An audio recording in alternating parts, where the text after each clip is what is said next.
Here I have OPPO RX17 Neo, and let me show you how to delete all messages from your device.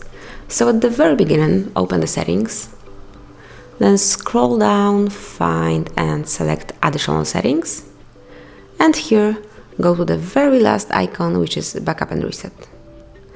Now it's time to select factory data reset, and here you will notice erase all SMS and MMS. So if you would like to do it, just tap on this icon. Now you have to enter the lock screen unlock password,